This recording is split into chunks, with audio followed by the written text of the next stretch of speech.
మీ ఇంటర్వ్యూలో కూడా నేను చూశాను. అండ్ అందరూ మాట్లాడే మాటలు ఏంటంటే ఇప్పుడు ఎవడైతే ఏందిరాబోయ్ దేవుడు వాళ్ళ దేవుడు మీ దేవుడు నచ్చలేదు వాళ్ళ దేవుడి దగ్గరకు పోతాడు మొక్కుతారు, మీకు పోయింది ఏమున్నది మీకు నచ్చింది ఏమున్నది అని చెప్పి చాలామంది మాట్లాడుతూ ఉంటారు బయట. బట్ ఒక్కసారి హిందుత్వం తగ్గడం ద్వారా అంటే ఈ దేశంలో భారతదేశంలో ముఖ్యంగా హిందువులు తగ్గిపోయి మిగిలినటువంటి మతాలు మెజార్టీకి రావడం ద్వారా జరిగే నష్టం మీరు ఏమైనా చెప్పగలుగుతారా ఒకసారి? నిన్నటి వరకు విజయవాడలో కోట్లింగం అనే ఆయన కొడుకు విజయవాడ కనకదుర్గ దేవాలయానికి వెళ్ళి దర్శనం చేసుకొని కృష్ణానదిలో స్నానం చేసేవాడు. ఓకే. ఆ రంగయ్య మతం మార్చుకోగానే రాబర్ట్ అయిపోయినాడు. వెంటనే ఏమంటున్నాడు తెలుసునండి, ఆ కనకదుర్గ దేవాలయంలో దయ్యాలు ఉంటాయి, కనకదుర్గ దేవాలయానికి వెళ్ళకండి, కృష్ణానదిలో స్నానం చేస్తే పాపం వస్తుంది, పుష్కరాలకు స్నానం చేయొద్దు, మీ చర్మ వ్యాధులు వస్తాయి పుష్కరాలకు స్నానం చేస్తే అని ప్రచారం చేస్తున్నాడు. అంటే మతం మారితే అతని నేషనాలిటీ మారిపోతున్నది, అతని విశ్వాసాలు మారిపోతున్నాయి. తాను ఈ దేశ పౌరుడు అని అనుకోవటంలే, తాను జోర్డాన్ నదిలో స్నానం చేసినట్టు భావిస్తున్నాడు. మతం మారిన మరుక్షణమే అతనికి ఈ దేశం నా మాతృభూమి, భారతమాత నా తల్లి అన్నటువంటి భావన పోతున్నది మరుక్షణమే.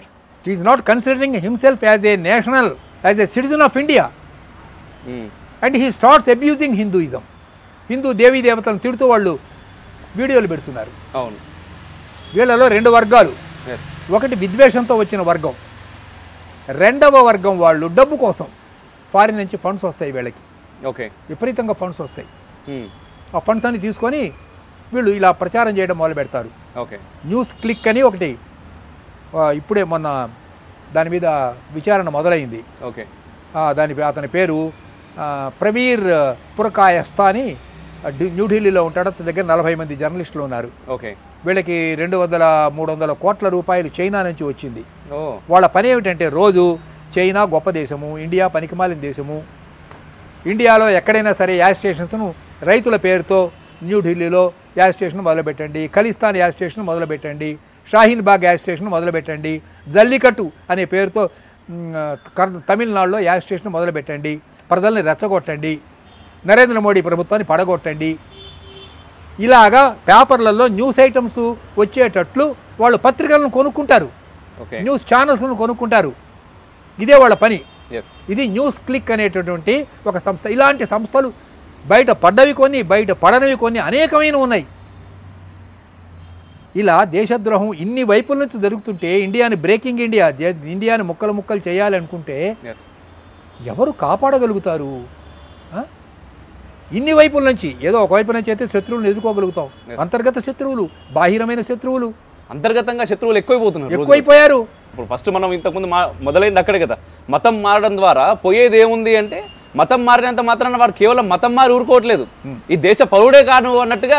అరుణ్ కుమార్ ఒక మాట అడిగాడు, మనకు 33 కోట్ల మంది దేవతలు ఉన్నారు, ఇంకో 2 దేవతలను ఎక్స్ట్రా చేర్చుకుంటే వచ్చే నష్టం ఏమిటి అని.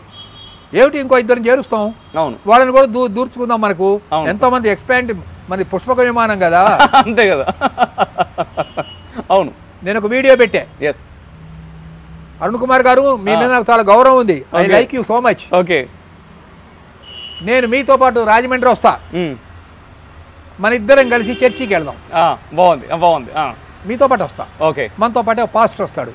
అక్కడ కూర్చొని నేను హల్లెలూయా హల్లెలూయా గంట సేపు, అది అయిన తర్వాత అక్కడ మార్కండేయ స్వామి గుడి అని ఒకటి ఉంది. ఓకే. అది గోదావరి పక్కనే ఉంటుంది. అద్భుతం. చెప్పండి. అక్కడికి నేను, మీరు, ఆ పాస్టర్ ముగ్గురు వచ్చి అక్కడ కూర్చొని హనుమాన్ చాలీసా చదవాలి. చదువుతాడా పాస్టర్? చదువుతాడా అడగండి. అక్కడికి వచ్చి కూర్చొని ఓం భో భో స్వహ గాయత్రి మంత్రం చేస్తాడా అతను. నేను అక్కడికి వచ్చి హల్లెలూయా అంట, గాయత్రి మంత్రం చదివి హనుమాన్ చాలీసా చదువుతాడా? చదవడు. కాబట్టి ఉన్న 33 కోట్ల మందికి ఇంకో 2 దేవతలు ఎక్స్ట్రా చేరిస్తే ఏం జరిగింది? హిందూయిజం కలుషితం అవుతున్నదే కానీ, మీ విశాల హృదయం రాజకీయంగా ప్రదర్శించుకోవడానికి ఉపయోగపడుతున్నదే కానీ నిజానికి వాళ్ళు హిందుత్వాన్ని ధ్వంసం చేయాలన్నటువంటి ఉద్దేశం నుంచి దూరం కావటం లేదు.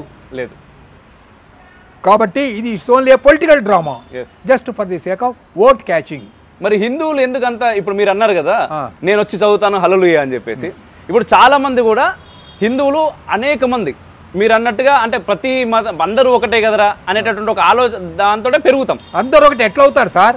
నా బ్లడ్ గ్రూప్ వేరు, మీ బ్లడ్ గ్రూప్ వేరు. ఆ విషయం ఎందుకు రాజకీయాలు అట్లా అంటే ఓట్లు పడతాయి. ఓన్లీ రాజకీయ కారణం మాత్రమే అంటారు. కేవలం డెమోక్రసీలో రాజకీయ కారణమే. డెమోక్రసీని డెమోక్రసీగా మార్చారు మన వాళ్ళు. Okay, converted democracy into democracy and mobocracy. This is not original democracy. Okay, ఇది ఒక మాబోక్రసీ. ఓకే, ఇట్లా మార్చారు. ఫెడరల్ క్యాస్ట్రో అని ఒకటి ఉండేవాడు, ఇప్పుడు చచ్చిపోయాడు. క్యాస్ట్రో ఇప్పుడు ఉన్నాడో చచ్చిపోయాడు గుర్తులేదు నాకు. ఓకే, చచ్చిపోయి ఉంటాడు. క్యూబా మీ ఇంటర్వ్యూలో ఒక దానిలో విన్నాను నేను ఆయన గురించి. ఇప్పుడు బతికే ఉన్నాడా తెలియదు నాకు కూడా, గుర్తులేదు. అతను ఒక మాట అన్నాడు, అవినీతి పరులు పాలకులైతే నిజాయితీ పరులంతా జైళ్లలో ఉంటారన్నాడు. ఓకే, ఈ ఒక్క మాటతో మీరు కూడా చాలా వాటికి సమాధానం చెప్పారు. ఇప్పుడు చాలా మట్టికి సమాధానం నాకు దొరికింది ఇప్పుడు. అవినీతి పరులు పాలకులైతే నిజాయితీ పరులను జైళ్లలో పడేస్తుంటారు. అందుకోసమే ఎంతో మంది స్వాతంత్ర సమరయోధుల కుటుంబాలు కూడా మనకు తెలియదు అంటే కారణం అదే, ఎంతకు మించి వేరే ఏం లేదు. ఇంకా స్వాతంత్ర సమరయోధుల కుటుంబాలు తెలియదు. పేరు వాళ్ళు ఊరు లేదు, పేరు లేదు, మట్టి కొట్టుకుపోయారు. అవును, అవును. ఏ త్యాగము చేయని వాళ్ళు. రాజ్యాధికారం అంటే ఆ రోజుల్లో వాళ్ళు ఒక ప్రశ్న వేసుకునేవాళ్ళు. అముక్ గారు, గురుగారు, దేశానికి నేనేమి ఇచ్చాను అని ఆ రోజుల్లో వాళ్ళు అడిగేవాళ్ళు. దేశానికి నేనేమి ఇచ్చాను, ఇవాళ దేశం నాకేమి ఇచ్చింది అని అడుగుతున్నారు. What I'm getting from country. వీళ్ళు చేసిన త్యాగం ఏం లేదు. ఈ కారణం చేత ఏం జరిగిందంటే ఇవాళ దోపిడీ వ్యవస్థ సమాజంలో ప్రవేశించింది. అంటే ఒక ఎడ్యుకేషన్ సిస్టమ్ ద్వారానే ఈ మార్పు వచ్చిందంటారా? అన్ని రంగాలలోనూ ఈ డౌన్ఫాల్ వచ్చింది. ఇప్పుడు మీరు ఏం అనుకోకపోతే ఒక మాట చెప్తాను. ప్లీజ్. మెట్రికులేషన్ చదివిన రోజుల్లో, గురుగారు, మెట్రికులేషన్ అంటే 11th class, 10th class, Andhra metric అనేవాళ్ళు ఆ రోజుల్లో. ఓకే, ఒక మెట్రికులేషన్ చదివిన స్టూడెంట్కు ఉన్న స్థాయి, అకాడమిక్ స్థాయి ఇవాళ యూనివర్సిటీ లెక్చరర్కు లేదు. ఓకే, అంటే ఈ డౌన్ఫాల్ అన్ని రంగాల్లోనూ వచ్చింది. ప్రధాన కారణం మళ్ళీ రాజకీయాలేనా? దీనికి అనేకమైన కారణాలు ఉన్నాయి. ఓకే, అంటే కొంతమంది అంటారు బ్రిటిష్ వాడు వచ్చాడు కాబట్టి ఈ మాత్రం ఎదిగారా బాబు మీరు, లేకపోతే ఆ మాత్రం కూడా ఎదిగే వాళ్ళు కాదు అని చెప్పేసి కూడా కొంతమంది మాట్లాడుతూ ఉంటారు బయట. ఈ మాట మీరు ఎప్పుడైనా విన్నారా? స్వాతంత్రం ఇచ్చి పోకుండా వాళ్ళు ఇక్కడ ఉన్నా అయిపోతుండే, మనం ఇంగ్లీష్ మాట్లాడుతుండే. అంటే ఇంగ్లీష్ మాట్లాడడమే మన తెలివికి. జర్మనీ వెళ్ళాను. ఓకే, అక్కడ ఒక్కడికి ఇంగ్లీష్ రాదు. ఓకే, ఒక్కడికి అసలు రాదు ఇంగ్లీష్. ఓకే, నేను వెళ్ళంగానే వాళ్ళు చెప్పారు అక్కడ, నన్ను ఇన్వైట్ చేసిన వాళ్ళు, మీరు దయచేసి ఇంగ్లీష్లో మాట్లాడితే ఇక్కడ ఏం ప్రయోజనం లేదు. ఓకే, అంటే మరి నాకు జర్మనీ రాదు కదా అంటే, సరే మీకు వచ్చింది ఏదో మీరు మాట్లాడండి, మేము ట్రాన్స్లేట్ చేసుకుంటామన్నారు. మరి జర్మనీ ఇప్పుడు అభివృద్ధి చెందిన దేశం కదా, రష్యాలో అభివృద్ధి చెందిన దేశం కదా, మరి రష్యా వాళ్ళకి ఇంగ్లీష్ రాదుగా. అంటే ఒక మూస ధోరణిలోకి మనం వెళ్ళిపోయాం. చైనా వాళ్ళకి ఇంగ్లీష్ వచ్చా? రాదుగా. అంటే ఇంగ్లీష్ని ద్వేషించడం లేదు సుమండి. ఇంగ్లీష్ రాకపోతే మీకు అమెరికాలో ఉద్యోగం రాదు, ఆస్ట్రేలియాలో ఉద్యోగం రాదు, బ్రిటన్లో ఉద్యోగం రాదు, మన దేశంలో కూడా రాదు. చాలా రాదు. ఇంగ్లీష్ భాషను ఎందుకు ద్వేషించాలి?